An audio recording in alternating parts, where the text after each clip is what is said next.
Hi, everybody. This is PookiesRevenge. I'm here with Anastasiya for another Trading 101. How's it going? Good. How's your day? All right. So Thursday. It is. That's my second favorite day of the week. All right. So today is going to be pretty straightforward. We're just going to talk about how to draw stuff, and we're going to walk through what each of the drawings is, the menus, and how to assign hotkeys and stuff. Because I feel like a lot of people, particularly those newer to Webull, just get overwhelmed, right? There's just so much stuff going on Webull. It's a lot more in depth than Robinhood, and I know a lot of people we ask if they have any interest in coming over to Webull. They're like, "Oh, it looks too complicated." It is, it can be, but we can simplify that. So first thing I'm going to do is reduce some of this clutter. I'm going to just go back to a single chart. So there's these 5 buttons in the top here in the desktop app, the most recent version. The first one here is your indicators. This is where you see like your super trend, moving averages, stuff like that. These are your drawings. These are done manually. So these are the ones you have to click here and click there, click here, click there to draw a line, a rectangle, stuff like that. So indicators are automatically calculated and plotted. Drawings are manually done by you. Then we have the different candle types, lines, Heikenashis, bars, stuff like that. We covered that, I think, a while back. Then there's the grid. And this is probably one of my favorite tabs because you can set up to a 3x3 grid of whatever you'd like. And you can sync or desync the symbol across all of them like I have here. You can sync all the time frames, the indicators, the crosshair. So if I click here and drag here, it shows up on the other charts in the same spots. So let's just go back and set this to a single block. And I'm going to add some indicators down here so it doesn't stretch the price out like it is. So I'm going to just grab the RSI and stochastic because they're both sub-chart indicators. So that's giving us a nice, healthier, non-drawn-out skewed view of the price. Okay. So just ignore these for now. We don't care about that. Also, if anyone has any questions or anything like that, feel free to throw them in the chat. We're trying to monitor this actively as we stream. So if you do have questions, definitely throw them in the chat for us. I see we have our friend Top here, and he's awesome. We love having him here. Okay. Yeah, how's it going, man? He was engaged. He got the Pennybois University questions right off the bat. Bam, bam, bam. We went over the homework on the stream. Wow. Yeah, he's got it. All right. So if we click on the drawings, you're going to see 4 drop downs. 1, 2, 3, 4. And you're also going to see a couple of tools or modifiers over here. Okay, so we'll split these up into those 2 different sections. So this first drop down is all just single line elements. Okay, so it's just straight lines, and there's 5 different options, but they're literally just straight lines. It just tells you whether or not it's a line segment, an extended line, or a line that goes forever on both sides, or a vertical line. So if we do a trend line, right, you just click here, click there. That's it. You can move them around, lock them in place. You can lock them. You can change the colors, all that, the good stuff. You could draw arrows. See, that's an arrow now. I can change, make it nice and fat, put it on a spaghetti diet, and then I can get rid of it if I want. Oh, I can also change it to like dashed and stuff like that. Change the color if I want. And there's a set as default button down here for those who aren't familiar. A lot of my live streams, I go to the weekly chart. I plot big fat lines for my support and resistance levels, and then I go down to a smaller time frame, and I use a different color, and I set that as the default, so I can differentiate between the lines on the even smaller time frames. So you can do that by the set as default button. But I'm going to hit the delete button. So that was the trend line. Horizontal line is pretty straightforward. You just draw a horizontal line. It locks it to the x-axis. Vertical line just locks it to the y-axis, so it's just straight up and down. Okay, I use this for time-based catalysts. It's good for marking out calendar days, such as when compliance dates hit, earnings, press conferences, stuff like that. Horizontal line is great for structural support and resistance. So if I got a line there and a line here, we can tell in this range we have some volatility up and down, right? Not very specific on this stock, but just how to use the tool. And then we have these segmented ones, right? So extended, if I just click here and click there, you can see it just protrudes out both sides and it goes forever. So if I zoom all the way out, or if I look at a much higher time frame, it's looking vertical here because I have it at a very sharp angle. So let's change that. There we go. Now I look at the daily chart. So it's still the one thing with Webull, sometimes they don't convert that well in different time frames. That's true. Yeah, you got to be careful with that. And that's personally, I prefer to to do something like this. I draw a little crosshair, right? And then you can lock them in place. That way, if you're moving around, it doesn't just randomly decide to click on one and drag it. Because we know sometimes if we zoom in or we unlock the axis, as soon as you click on the chart, it'll grab a random line from off the screen and you'll start moving it around, and then you'll go back and that line will be gone from where it originally was. There's no undo feature on Webull, and that is really, really frustrating. So it's really important to lock these things in place and be sure, like try to click it a couple times before you start moving the chart around, or you could just use the arrow keys on your keyboard. Okay. And then of course, array is just the same as an extended line, but it only protrudes in one direction. So, but it goes forever. So you can see it just keeps going on and on and on until it dies. So we have the trend. We have array. Oh, that's the Fibonacci extension tool. And then we have the extension tool, or the extended line. So it just depends on what you want to have happen with your line. If you want it to stop at one point to another, if you want it to go forever as like a support or resistance trend line, you can use that. Or you can use one of these if you want it to go back in history as well. Okay, so that's this entire first drop down. It's pretty simple, pretty straightforward. But a really cool feature about these lines is that if you click on horizontal tool, for example, you can click this button right here and stay in drawing mode. And then just make sure this is selected. And then you can click on the chart. It'll draw a line. You can click again. It'll draw another line. You can click again and again and again. So if you're someone who doesn't like using your mouse, you can just click this and it'll stay in the drawing mode for whatever tool you use. So for example, vertical lines, I can click, click, click, click, click, right? I can click as many as I want. I hit escape to get out of it, or I can just uncheck this and I can go about my day, right? So it's very useful, especially if you're plotting multiple levels. So it's good stuff. The second drop down deals with multi-line or, you know, the more complicated shapes that take maybe more than 2 clicks, or maybe they show a filled area or an extended like a range like this one. So parallel line is pretty straightforward. It's just this typical extended line. So you click there and click there for the second point, and then you can drag this apart to establish a channel, right? It can be close, can be far. It depends on where your price is, obviously. And then you can move each of these parts to skew the width and the angle of the channel as well. So this is super powerful if you're dealing with trading ranges or uptrends, downtrends. So if we look at like HGen, for example, I'll just get rid of the support trend line. I'm going to click the parallel here, and I'm just going to click there, and I'm going to click up here because this is my trend line. And then I just drag this out.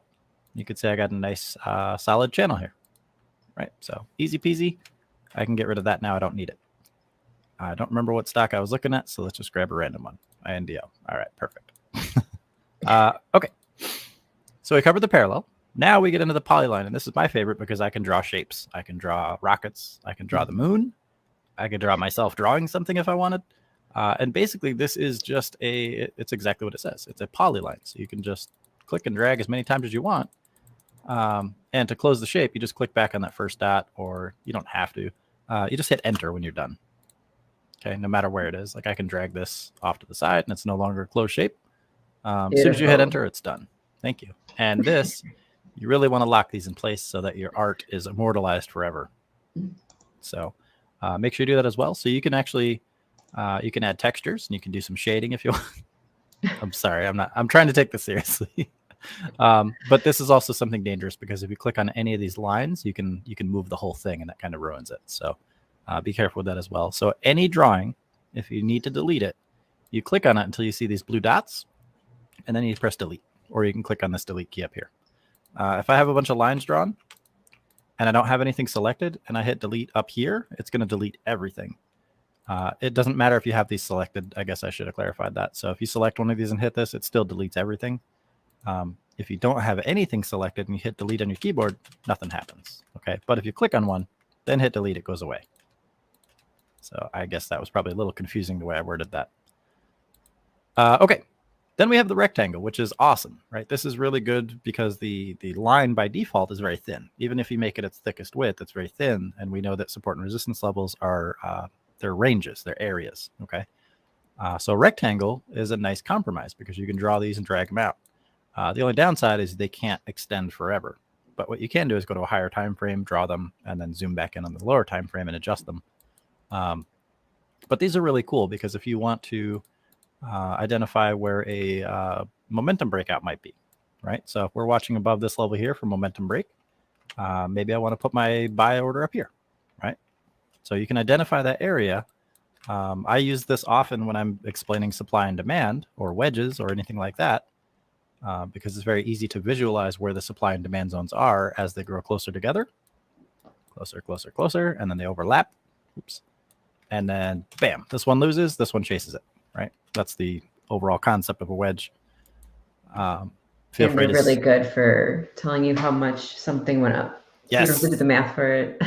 Yep. So if you activate your rectangle and you click here and then you drag it up, you see that gray box right there.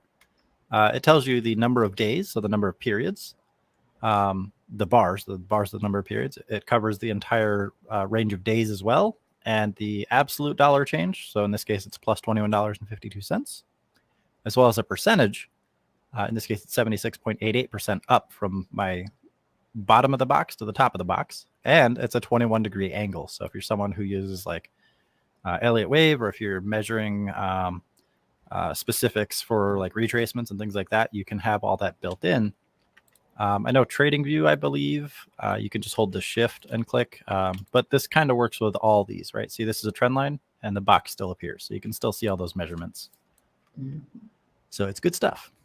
And then there's the Pitchfork, which is one that I don't think a lot of people know about. And the Pitchfork is just a way of extrapolating a projected channel. So if you have, let's say, a Fibonacci retracement, so if you're measuring this impulse, you would use a Fibonacci retracement. Let me just erase this. Right, we have the impulse, and then we measure the retracement or the correction with the Fibonacci retracement tool. And then once we have a valid retracement, we can use the Fibonacci extension tool to identify a target, right, based on the retracement. Okay. And then on top of that, we can use the Pitchfork to establish a channel which that price should stay within in order for it to remain healthy. So in this case, it did, and it went up. So good stuff, right? Now we have these levels acting as a resistance. Yep. So it's good stuff. Not many people know about that. So to plot this, you basically just do the same thing you do with the Fibonacci extension tool, where you draw from, well, let me make sure I activate it. Click from the bottom of an impulse to the top of an impulse, or the impulsive leg, and then you click the bottom of the retracement or the exhaustion, and then it plots the channel automatically. Bada bing, bada boom, you make money. And then we have a trend channel, which is a kind of automatic tool. So basically you click on one point and you click on another point, and it attempts to identify the channel for that trend within the range. So it's basing it on these vertical points, and it just takes all this data into consideration, and it plots the mean and then 2 lines above and below as a channel. So that's pretty good stuff. And actually, if you're like a little kid like me, you can just move this around and you can see it. Like it.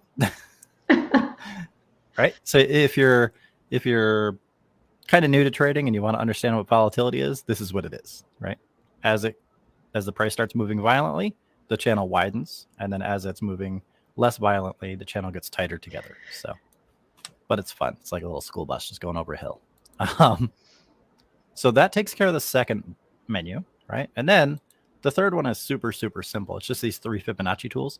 So for those who aren't familiar with Fibonacci's, when you have an impulse, you measure it from bottom to top, or top to bottom if it's a downward impulse. And then you are able to use the retracement tool, right? Let me actually draw this specifically to this chart. I think that would probably be helpful. So you draw it from bottom to top, and then you measure the retrace, right? And we know that when we have a 38.2 to 50% retrace, we're usually going to get up to this 11.8 level. So let me just draw. You can change these numbers too. If you go into the settings, it's pretty cool. We know we're going to hit this level most of the time, right? If we get something that doesn't quite touch the 50 and pushes up, we know that we're usually going to get that probably 80 or 90% of the time. But the idea of a Fibonacci retracement is that once we have an impulse, we want to measure the retrace, or the amount of selling. And then once it identifies a strong level where it's starting to find its continuation, if it does, that'll kind of help us categorize the type of continuation we can trade that. Okay. So in this case, it went too bearish, right? It's below the 61.8% after that. So there was just too much selling for that period of time. And now we have to get back above these levels again. But this impulse retraced a little too hard. So it's no good for that. We also know that when we see moves like this, 9 times out of 10, we're going to get that 25% pullback. So again, I'm just clicking this little settings icon up here, going to proportion, and I'm just putting in a couple levels, right? We're going to hit this 25% level 9 times out of 10. So let me probably should put that over here where it's more accurate. So we had this impulsive move to the downside, and we hit this level right here. Oops. Okay. So that's how we use the Fibonacci, and this is all taught in much more detail in the Pennybois Advanced. Once we have a target, like once we see the retrace come in, we can measure where the kind of level that it comes down to, like the 61.8, for example. And then we can use a Fibonacci extension to identify a target for when that Fibonacci retracement continues. Okay. So in this case, if it came below the 61.8, in theory, if it continued healthy, which I don't think it did, it should reach this level, right? Which it kind of did here, but this was after it was a shorter retrace. So it's kind of invalid there. So let's draw this, right? So if we were watching, remember the last line that it hit when it retraced like this was 38.2%. It didn't hit the 50. So this target was hit on this extension, which is just the same math basically as I showed before. And then there's Fibonacci time zone, which not many people use, but basically it's the idea of measuring the same thing. You're measuring an impulse, and then you can identify areas where there's likelihood. Let me turn off the extended hours. See, it stretches out. Fibonacci sequence is 0, 1, 2, 3, 5, 8, 13, 21, blah, blah, blah, blah, blah, right? It's just adding the previous number to its sum, and then you're extrapolating a projection. It's a curve. It's nice. But the idea here is that you're able to time continuations, corrections, things like that, as long as you plot them correctly. So again, it's not as commonly used, but a lot of people like to use it in confluence with this, and then they look for areas where it crosses. Right? There's there's fans, there's all kinds of stuff. We're not going to get into all that stuff right now, though. And then the last drop down only has one item. It's just text. So if you want to draw words are hard on your screen, and you can make it multi-line. It formats it all nice and neatly for you.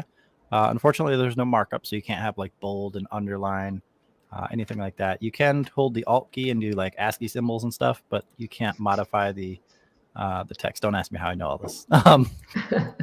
And you can change the color, right? You can change the color to, let's say, white.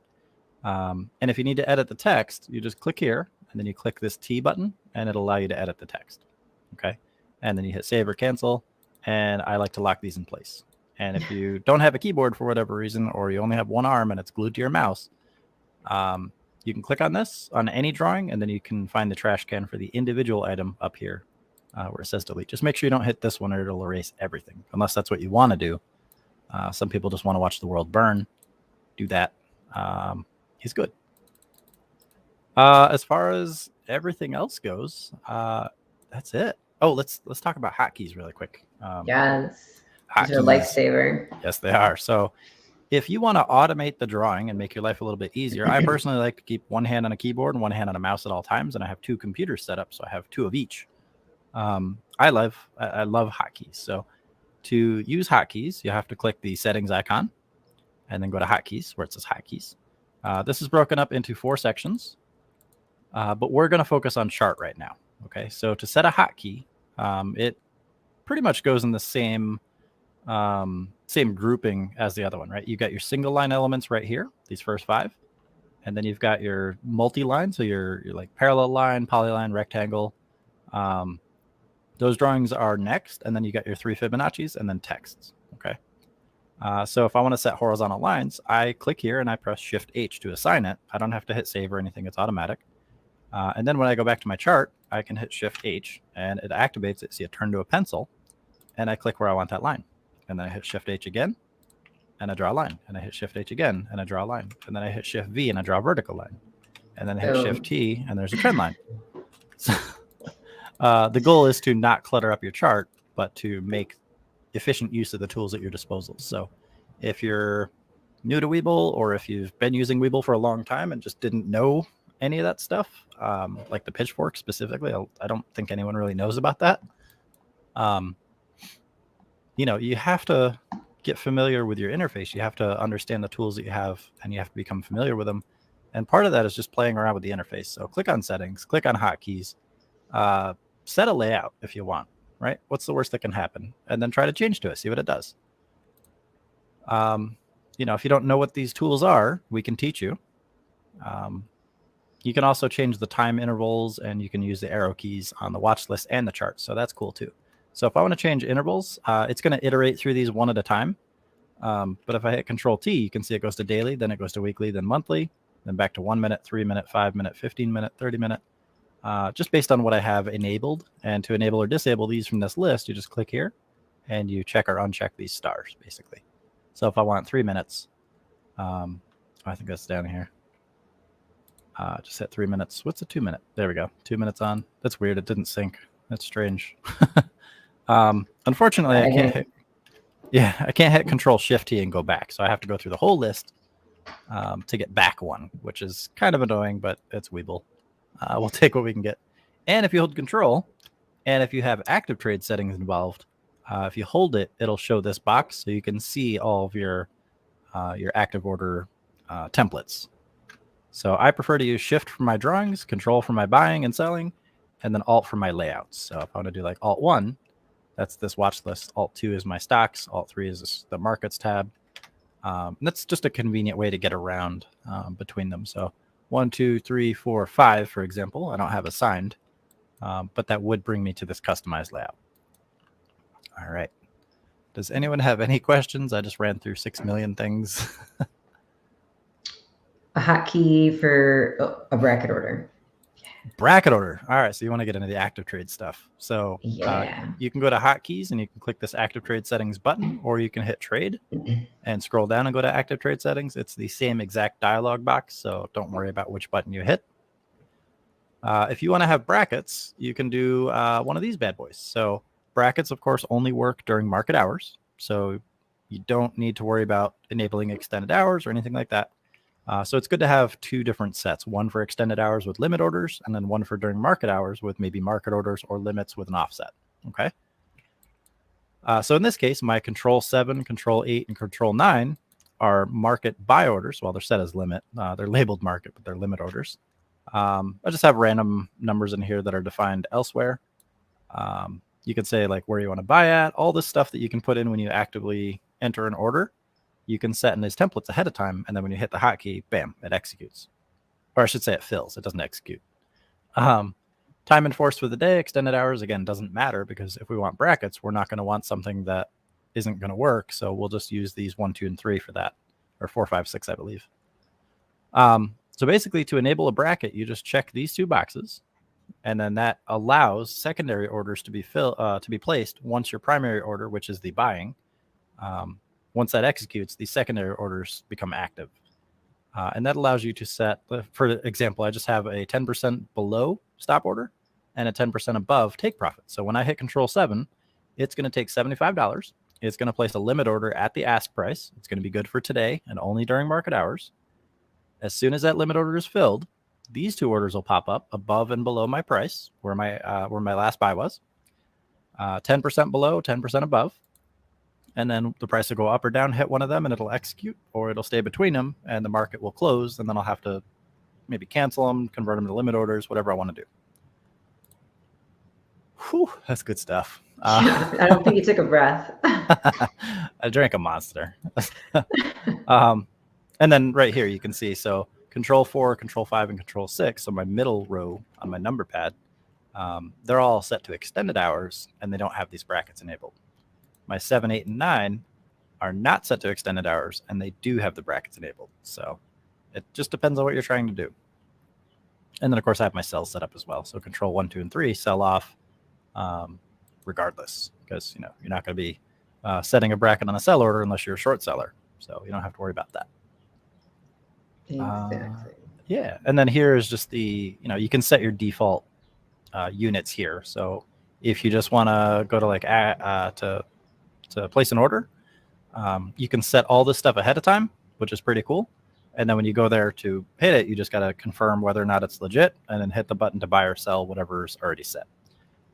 If you want to change an item, like if I want to change this as I'm placing the order, a little drop up will show, and I can change the values that appear in there for both units, percentages, and dollar amounts. So that's pretty cool. And then probably the most important part if you're day trading is you want to disable these boxes. Make sure you acknowledge them and read them, because they're like a filter that says, hey, you're about to do this. Are you sure? Mm-hmm. Yes. KO went crazy because I chugged a monster. Actually, I think I got to get another case. I'm just kidding.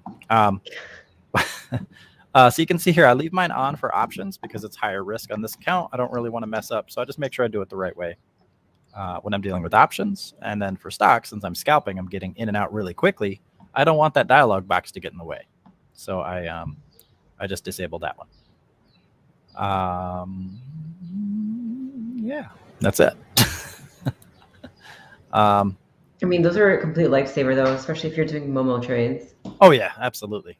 Yeah. Especially with the brackets, because you can set like a 2.5% stop loss, grab a confirmation that's bullish, and just let it go, right? Mm-hmm. And just because they come up like that, you can actually still move up the stop loss and down, or both. That's why I set them a little bit wide. So if I were to buy this right here, it would go 10% down, 10% up. I'd have a take profit up here and a stop loss down here. Mm-hmm. I drag them right into place when I'm ready, and then I can move this up or down if I want. So if it starts to push up and starts to fall down before it hits my limit order up here, I could just drag it down there and drop it, and it'll fill. Yep. Same with this. If this starts to push down, if it's up here, I can just move that up above my entry and guarantee myself some profit. Also, what I like to do, and this is a little bit advanced, and this is something I do teach in the PBA, you can break up those buy orders, and that's why they're 75, 15, and 10, because that will allow you to have 3 take profits and 3 stop losses that are relative to the percentages of that position. So 75 plus 15 plus 10 is 100%. So if I buy 75% of my intended position and those shares have a dedicated stop loss take profit, then I buy 15% and those have a dedicated stop loss take profit, and then I have my final buy at 10% of my intended position. At that point, I'd be 100% in. So if we were to draw that out, let's just put them all in the same spot. I'm just drawing them. I could, in theory, and this is what I like to do, put my smallest one up here, my second smallest one up here, and then my biggest one kind of close to my average, because I want to lock in the majority of my position as close as possible, and that way I guarantee myself a profit. And then I can just keep all my stop losses in relatively the same place. And then as the price starts to move up, I just move them up underneath the levels and sell them off proportionally. And then that way it allows me to stay in the trade as well. So if I see a bunch of higher highs, higher lows, once I see it forming a higher lows and pushing up, I just move one of those smaller stop losses up, and that guarantees I take profit. So it's a very easy way to do it. I like it. But again, that's something that we teach in much more detail over a lot more, a longer period of time. So don't worry if that was too quick. We can break all that down for you in the education. So how do you feel about that? I love it. I love how simple life is with a right. It's almost like there's a right tool for the job and we're using it. That's crazy. And I think it's so important to know whatever platform you use, the tools it has to offer. It makes it so much easier, because every single one of these, like TradingView and Webull, Robinhood, they're all so different. Yeah. For TradingView, for example, if I click here and I drag, I'll see that same box that I see here. It just won't be permanent, right? So here, if I move my mouse and click somewhere else, the box stays. It's just a measuring tool. We don't have that on Webull. We have to use a drawing to get the measuring tool to show up. Also, instead of Shift H or something, they have predefined key sets, hotkeys for their drawing. So I'd have to hit Alt H or something like that and draw a horizontal line on TradingView. So I do like Webull because it allows you to customize them and it's not so overwhelming. Like Thinkorswim, I think, scares a lot of people.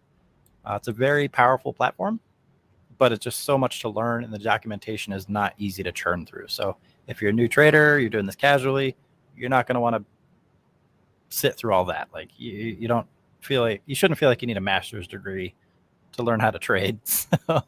Robinhood is a good place for most people to start. It kind of gets your feet wet. You get familiarized with the market and how things work. And then you can move up to Webull, and that's a lot more powerful for a similar broker, right? Plus you get those cool extended trading hours and all that good stuff. And then you can move up to the more complicated stuff like TradingView or Thinkorswim when you're ready from there, if you want to. But Webull has pretty much everything we need, unless you want to be a short seller, and then we recommend Tastyworks. But that's a whole different ballgame. Yeah, so it's good stuff. Bam, hit target. Just kidding. We hit target a long time ago. Yeah, I think we like that one. So for this one, this was Airbnb. This was a perfect example of how we can use these tools to draw things out. So this was part of my walkthrough from beginning to end, right? So when we see an alert come out in the Discord, we can add it to a watch list. Okay, so you pull up the chart, right click, you go to watch list, you just add it to a watch list. Okay, you don't have to do anything beyond that, because the temptation for new traders is just to throw money at stuff, right? And that's dangerous. So rather than doing that, we can look at things like the price first off to determine whether or not it fits our account. Are we going to overcommit if we buy one share? Are we going to be able to average down? Yes or no? If the answer is no, don't touch that stock. If it's a sub-dollar stock on Webull, you have to buy a minimum of 100 shares if it's below $1. Can you do that? If not, don't touch the stock. And then once we have it added to a watch list, we've done a little bit of our research. We've done some DD on it. We've gone through the higher views here, and we've seen, this is just it's a good, strong support bounce. There was a little overreaction on that. They're getting a lot of good news because the whole Ukraine situation. They're also getting potentially bad news because there's a lot of accusations of money laundering and stuff like that. So this is not something we want to marry, but it is something we can trade short term. So we see the alert, we add it to a watch list, we do some DD, we've identified the overall trade setup and the trend, and then we come here and we can plot, and you can see here I've just done a little crosshair thing. We alerted the entry right here. Okay, built it down. We've identified some historical levels here. So maybe a buy, maybe not. Maybe a buy, maybe not. We don't have to buy these just because they're there. We want to see how the price behaves. So in this case, no, I don't want to. I want to move this over here. Once I see a confirmation, once it breaks above a previous high with some volume. So 2 buys in, hit target. Target 1, locked in most of my profit already. I'm just waiting for it to run to target 2. So right now I currently have my stop loss. My big fat stop loss for the majority of my position is right underneath this swing low, because that's the overall swing on this. So we've got big legs, big moves, right?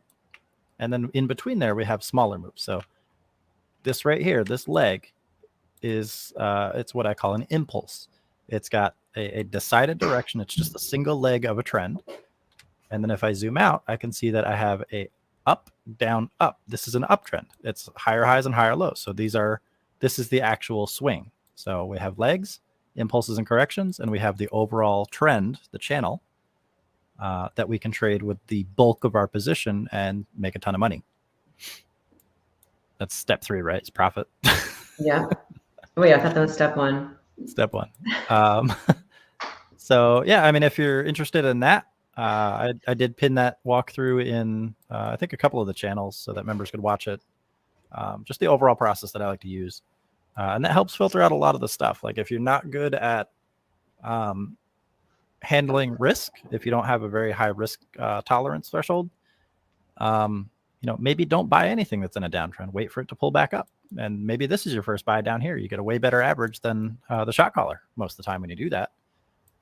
Or it just continues down and you don't risk any money. And, a couple months later, it might come back up. You can grab it then. It doesn't matter. The point is, until you're ready to commit money, it should just be on a watch list, and you should have all the work done way ahead of time. So if we look at something like HGen, we are in a catalyst window still, right? We have, I used vertical lines here for my time-based catalyst. Here was the entry. We had that resistance trend line break, and now we're starting to see higher highs. So for a longer-term trend, I'm waiting for a higher low to form, and then a push up from there. On a shorter time frame, like the 1 hour, we already have this beautiful channel that we can trade. So we can take advantage of short-term volatility as well if it's there. But this was all made possible due to being familiar with, obviously, trading, but also understanding the tools at our disposal and being able to draw these things out, so we don't have to sit there and think about it every time we pull up the chart. How does the pitchfork look on that? Let's just add one more indicator on there. let's clutter it up. Or drawing, sorry, not indicator. That's all good. I get it. I see. You're trying to hurt me. So not too good, right? This is kind of where you have to look at the higher time frame on this. The idea here was that we had an impulse and a correct. Oh, I should probably draw that back here where it belongs, just for prosperity's sake. Posterity. I don't know why I said prosperity. That's stupid word. But yeah, I mean, I guess, yeah, it operated as an upper channel, whatever. It's just not a good trend for this, right? Because it's choppy.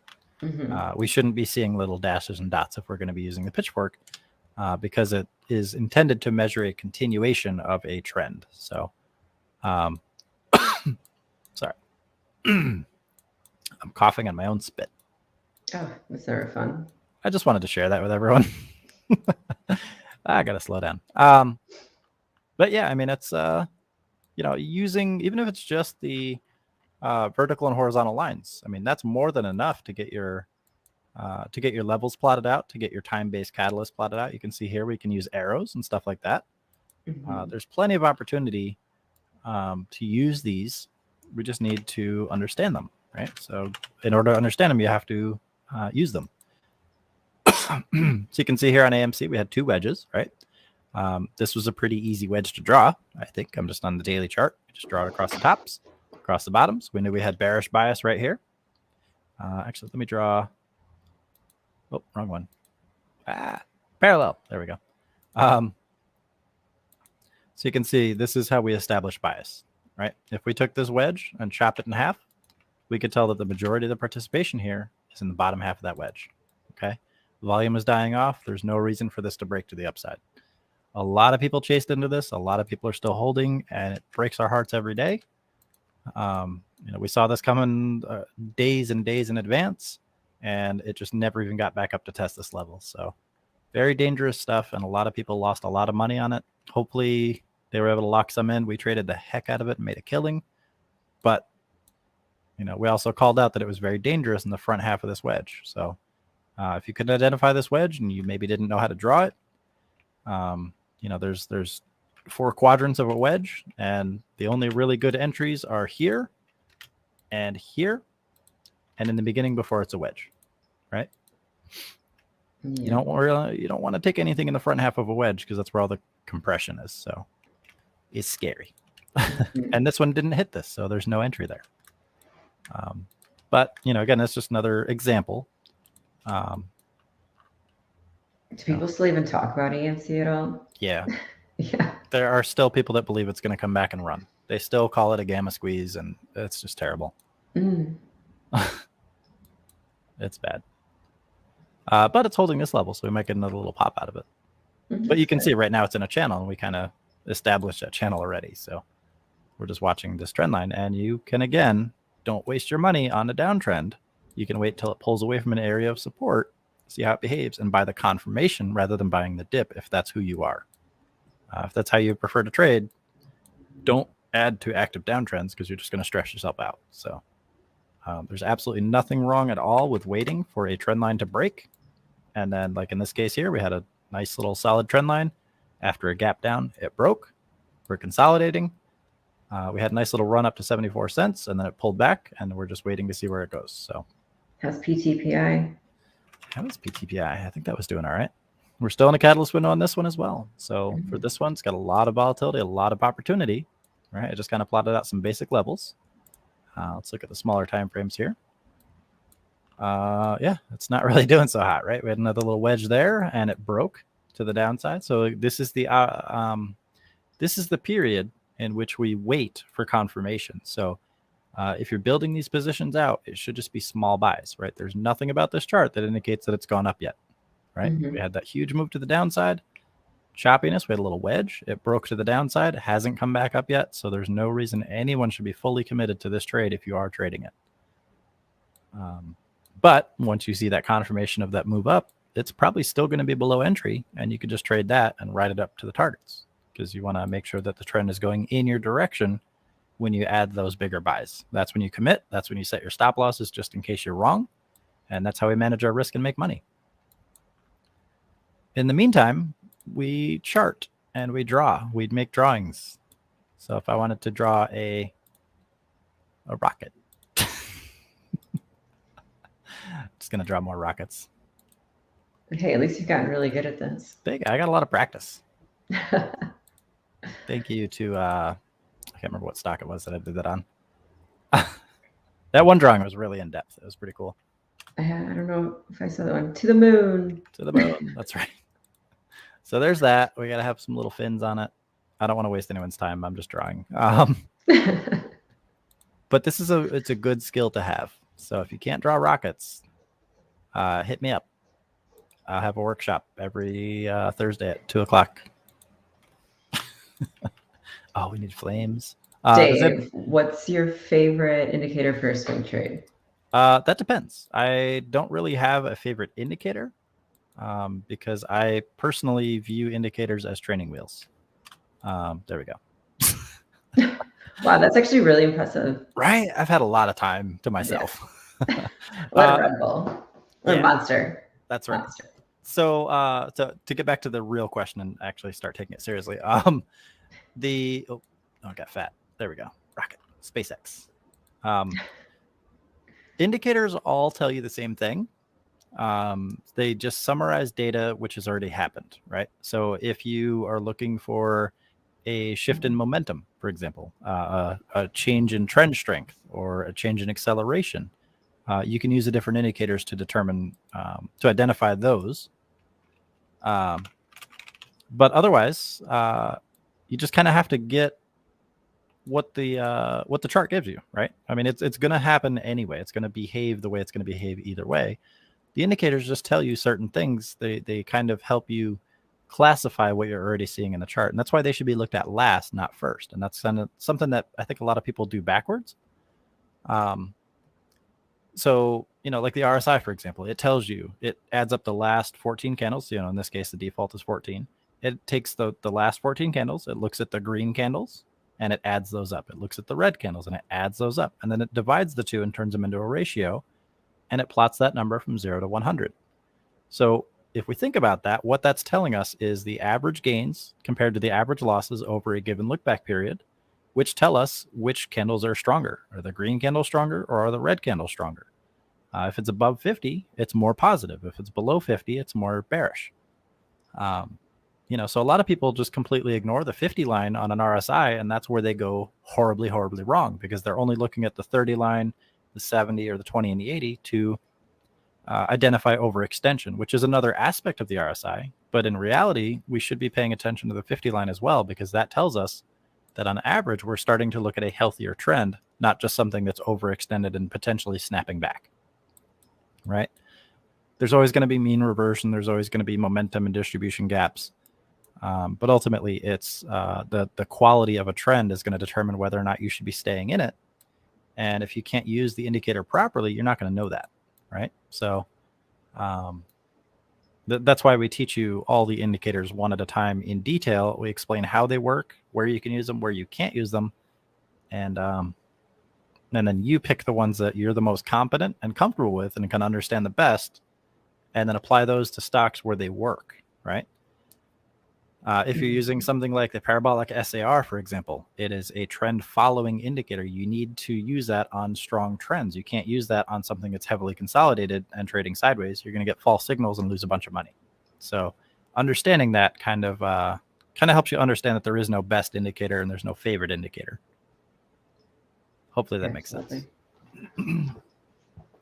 But if I had to choose, I'd probably say I don't know.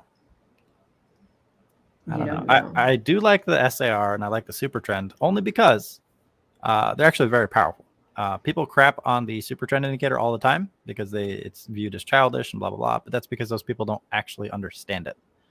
I understand it very well and I like it, and it's made me a ton of money because it has a distinct advantage over the SAR and over some of the other indicators. Obviously, though, you can't use that during consolidation either, right? Because super trend it needs movement. It relies on the ATR. But regardless of what indicator you use, you can also incorporate things like looking at multiple time frames. So if I get rid of these, right? So what I might like to do is I'll identify a higher time frame and I'll identify a shorter time frame, and I will desync these indicators, and I'll use something like the SAR on the higher one as a filter, and then the super trend on the shorter one, right? And then this tells me if I have a long-term bullish filter, and then I can just take advantage of the volatility short term because I understand these two indicators. I understand the SAR and I understand the super trend. So they're telling me the same thing with different degrees of specificity, so I can use them more effectively together, right? Even though they're kind of the same indicator, if you think about it, they complement each other really well. But you know, they do say the same thing. It's like the RSI and the MACD. They say the same exact thing, so you don't need both, right? So if you're using both, you're kind of wasting your time and spinning your wheels a little bit. Because the MACD is just the difference of two EMAs and then a smooth moving average changing direction. So it's like, what more do you want? Yeah. So again, it's stuff we all teach like in excruciating detail in the advanced course, but today I just wanted to teach you guys how to draw some stuff. And it's important. It helps you map everything out. It does, and it really do. And we need, whoa, Webull. Come on, man. It's your demo time. Why are you being weird? I forgot what time frame we were on. My rocket's going to be all jacked up now. Oh, what have I done? All right. You know what? Someone call Elon. There we go. That ain't it. Nope. Oh, well. Anyway, if anyone has any questions, go ahead and throw them in the chat. Otherwise, I think we're going to go ahead and call this stream. Yes. I think I have embarrassed myself enough for one day. All that energy. Oh, Lee did. Lee had a question. Let me see. I don't see Lee anywhere. Tagman, you liar. Is that in the Facebook? I don't see any comments from Lee. No. Well, let's look at AKBA real quick, because that was mentioned and I want to take a look. So first and foremost, this is something that I also pointed out on the Pennybois University stream, is that notes and watch lists are super underutilized in Webull. And if you're not using them, you probably should, right? Because the notes allow you to record things. So like your due diligence, the overall setup. Oh, he did. Yeah, he messaged Elon this morning and said, congrats. I remember that. They're BFFs. Oh, him and Lee. Yeah, Elon Musk. Yeah, of course. They are. It's anyway. They're on a first name basis. Yeah. So if you're struggling with, like, if you're just spastic and stressed out all the time and you're like flopping around, you don't really have a system, use watch lists and use your notes, right? So if I go to my notes section, I'm just going to pull this up real quick. It's my nightly due diligence list. I have a series of notes here, right? And I have a template that I use. And what I like particularly about this, let me just pull this up over here, is that I've identified and recorded. I didn't fill in any of this stuff, but one of the key things that I pointed out today was that after you figure out which time frames are ideal for this type of trade, you can put them in the notes section. And then that way, when you look at that chart again, since no two charts are the same, you already know what two time frames you can look at, or one time frame, whatever your particular approach is. You know, like if I look at, hey, like that. Yeah. Did you get like frustrated with that one or what? No, I was showing people how to use the notes. I said, you know, open up the notes, you do, and make sure you hit save. So I'm going to do it again, and then I'll forget, and then I'll come back to it. But yeah, so, you know, you have your watch list set up, right? And then you just click on one of these, go back to your chart, and make sure this is on current stock, and it'll just automatically switch to whatever, like let's say AFib. I don't have any notes for this. AGRI? Nope. ASMB? Nope. Wow. I'm picking all the ones that I don't have notes for. But yeah, you can see I have all my notes out for this company, and I don't have to look at it again, right? I already know, I memorized the charts that I'm looking for on this one are the daily and the 1 hour. right? I'm trading the 1 hour channel and the daily reversal. But you can see, we've got resistance trendline break with divergence setup. It's a biotech stock. We've got catalysts that I've marked out on the chart. We're in the catalyst window. I recorded all the, I call them behavior metrics. So this is how these kind of measure how a stock is going to respond to volume when it does get it. These catalysts kind of determine when that volume is likely to happen. Okay. And then I kind of went through the fundamentals and said, meh, decent, good. Just seeing how they are financially, whether or not they're efficient at generating revenue, blah, blah, blah, blah, blah. And then and only then did I start looking to throw money at it. Right. Once I figured all that stuff out and determined it's worth it, it made it through all my filters. You basically have to pretend that you're an angry father and the stock wants to date your child. You have to look for reasons to not let that happen, right? Mm-hmm. So, if it's not, if it isn't a good company, you don't have to let it in your house. So don't put money in these things unless you can justify having your position open, right? Because that's your money. You don't want to waste your money just because something looks tempting. You want to be able to justify it because temptation is an emotion. It's not a objective reason for doing something. So hopefully that helps. I know a lot of people are kind of struggling with a lot of stuff here, but yeah, AKB that was a nice breakout. And here you go. We can see, let me pull up to a higher time frame here. We had this good, strong, prolonged downtrend here, and it broke, and we got higher highs, higher lows, and increasing volume, and we got a nice, beautiful trend out of that. So this is kind of, it's textbook for what we like. Like, this is our bread and butter. Sometimes we'll have a gap down over here, but a lot of these trades are based on this kind of resistance trendline break, and we trade those reversals. That's my favorite kind of setup because it's very easy to know when not to buy. Right? If you're seeing lower highs and lower lows, you don't have to buy anything. It's completely optional. Once it breaks out over this trend line, you don't even have to fully commit that last buy if you don't want to. And that's where I think a lot of the newer traders get in trouble, right? Because they're more focused on when do I put that last buy in? When do I put my final buy? When do I commit? And they end up doing it over here while the stock is still actively downtrending. And then it drops maybe 10, 20, 30%, and then they panic and sell, and then it breaks out and goes, and then they feel bad, right? So to avoid that, draw yourself a line and slap yourself on the hand if you want to buy anything below that. This is just to get your foot in the door. These are optional buys. When the price has an impulse to the downside, finds support and starts to pull back up, and it's far enough away from your previous buys, you place a small buy. Once it breaks out and you see those higher highs, higher lows, and you see a bullish confirmation, then yeah, go nuts, commit. But make sure if you do that, you set a stop loss, because if you're wrong, you don't want to be wrong and broke, right? And if it happens, it happens. Not every confirmation is valid. Not every confirmation is guaranteed, right? So sometimes you're right, sometimes you're wrong. That's where risk reward and managing your risk and all that good stuff comes into play. If it was 100% all the time, we'd all be rich. And then nobody would be rich because the market would adapt and people would figure out how to take advantage of it and exploit it, and it would break.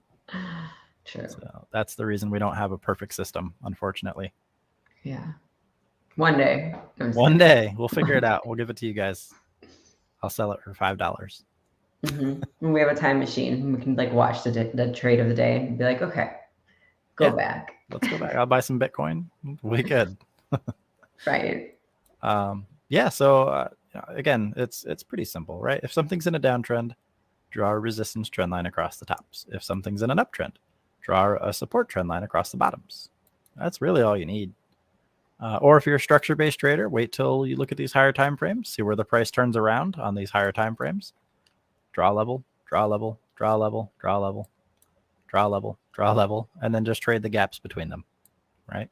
Mm-hmm. A lot of people just end up overcomplicating it, making it a lot more stressful and a lot more confusing for themselves. They get lost in the sauce and they lose their money, and we don't want to see that happen. So it can literally be as simple as drawing one line and placing one buy.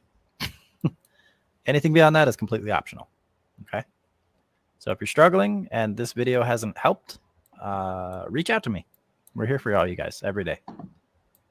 Reach out to myself, reach out to Lee. You got Austin here. You got James, Amy, Jackal, LT, Anastasia. You got everybody here to help you. So if you're having a hard time Plus all the members. We got thousands and thousands of members that are also willing to help, you know.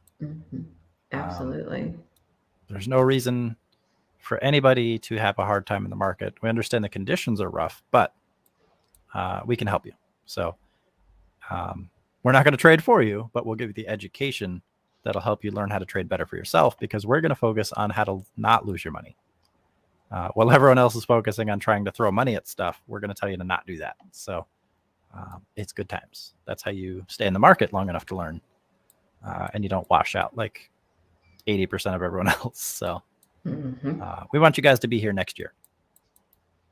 So yeah. Do you have anything else you'd like to discuss, or? No, just that I love those bracket order hotkeys. That's amazing, right? If you I mean, you can combine these with these runners on the day. If you're just someone who wants to passively scalp, make sure you use small positions, obviously. But if you just get the right time frame and you set up the right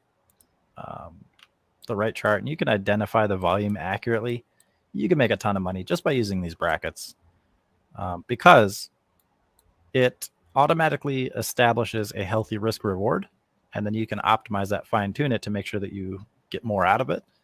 You know, but when you start seeing these breakouts, especially if you're watching like Amy's watch list, and use brackets on those, I mean, you have to do them manually if it runs pre-market. But you know, those things hit like 9 out of 10 times, and a lot of them are double-digit runners. So there's really, it's very easy to make money with her watch list, and she posts them every morning. It's awesome, and you don't even have to be in premium. You could just join a Discord for free and get those. But you get the rest of the list in premium, and you get a lot more alerts and a lot more education. So there are clear advantages to being in premium. Yes, absolutely. Plus, PBU's included, so you get the education, and that's awesome. All right, yeah. So I think we're probably good to call it. Yeah. I think we had a good productive stream. I think I learned a thing or two. I like the pitchfork. It's a new one for me. It's fun. Was it Lee? I think didn't know about that either. That surprised me. But you know, he doesn't need it, so it makes sense. There's actually 3 different kinds of pitchfork, but Webull only uses one. So if anyone wants to research that, be my guest. But hopefully after this, everyone is a little bit more familiar with some of the tools we have. It's just like dishes. You just have to jump in and start doing them. Otherwise, it's going to look overwhelming. Your analogy was dishes. I like it. I try. Yeah, just play around with your interface. This is the whole thing. Like, just log out of your account, so you're not going to accidentally buy something you didn't mean to buy. Start clicking on stuff. Chart layouts, for example. What does that button do, right?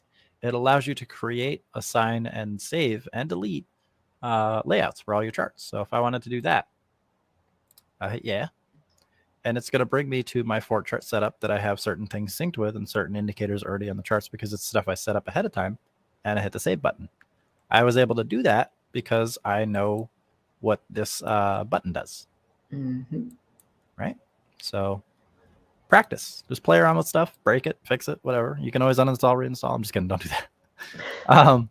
But you can, you don't have to just use what's given to you as it's given to you, right? You can customize things, and that's the major advantage for Webull, besides the trading hours and all that good stuff, is that this thing is pretty much fully customizable, and there is a customized tab where you can literally just start with a blank layout and just add whatever you want. So it's good stuff. Start small, learn one thing at a time, and then go nuts. So I'm going to end the stream here because I keep saying that, but I just keep rambling, and I'm about to go get another monster. Ooh, you're gonna, I don't know, jump out of your skin or something today.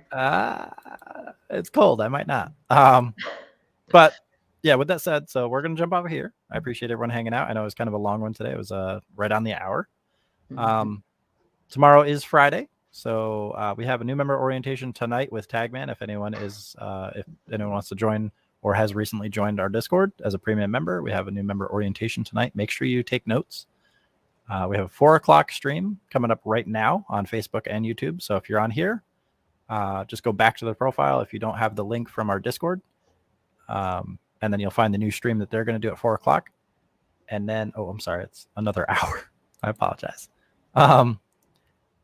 That's tomorrow. What are you doing? Me. So this time, 4 o'clock tomorrow, we have a crypto watch list with Jacqueline and Amy. I don't know why I said today. I apologize. I don't know why. It does feel like a Friday though. Yeah, right. I was like, Yeah. am I supposed to do my PBA stream, my advanced stream? And then I was like, no, it's PBU at noon today. It's a good thing they're the same time, right? I got all messed up today. Good thing that's your screensaver. Thank you. I like it. It's easy. It's convenient. That's what I do today. So I'm automating the, I'll just ramble a little bit more. I'm automating all the stream announcements. So when we have a stream, all these events are now plugged into a bot that's going to post it and tag everyone in one dedicated channel, because we have Discord is a mess, right? Discord's a nightmare. A lot of people hate it. I hate it. We all hate it, right? It's terrible. But there were too many tags. A lot of members just gave us some solid feedback, and it's something we all agree. There was too many like everyone at announcements, and that was causing a lot of clutter, a lot of spam. So we're cleaning it up, and one of the best approaches is we're taking all these stream announcements, and rather than everyone like writing up paragraphs and posting them in all the channels and tagging everyone like 10 times, they're all going to be in one specific channel. And actually, I'll pull it up really quick while you guys are on stream. You can see it right here. It's all the way at the top. You guys aren't going to see all this stuff, but you'll see this events and updates channel. It's underneath the Discord map in the new member section, and you guys will be able to see every time there's a new alert like this, the bot's going to automatically put it out and tag everyone ahead of time. It's going to say the time, and then it's going to say the title of the stream, and it's going to provide whatever relevant links there are. So in this case, you go to the Facebook, you click on the live stream. You go to the YouTube, you click on the live video. So we're going to start doing that from now on. I've plugged in, I think 19 of 24 of them. I just have to finish the last couple, but I just need some graphics. But that'll be so much easier, I think, and a lot cleaner. So yes, and the phone not going off like 1,000 times a day. I hate it so much. But that allows us to put the focus back on the alerts, because that's where the tag should be, right? Not miscellaneous streams that not everyone's interested in. So feedback received, and we're working as diligently as we can on that. So appreciate that feedback. Another thing, I just forgot. Forgot what I was going to announce. What Something to do with Discord? Yeah, it was a good one. Oh well, we'll circle back to it. I'm not worried about it. Yeah, we'll figure it out. Week. Yeah, I'll save it. It's a surprise. Dun dun dun. I'll leave you guys with a cliffhanger. All right, yeah. So I'm gonna end this stream. You guys can look at my mouse if you want. It's gonna do a little dance. All right, and then we'll see you guys tomorrow. Yeah. Thanks for hanging out, and we'll see you tomorrow. I'll see you next week. See you tomorrow. Tomorrow. Well, not on the live stream. No, but any of my Pennybois Advanced members, I will see you tomorrow at noon. We'll be there. Yes. We're going to learn about 10K filings. And ooh. Hopefully you guys took notes, because that was like a 25-minute video, and it was super, super detailed. So I'm going to ask some hard questions about 10K filings. It's no holds barred in the PBA. Go hard. Go hard in the paint. All right. So I'll see you guys tomorrow. Thank you and goodbye.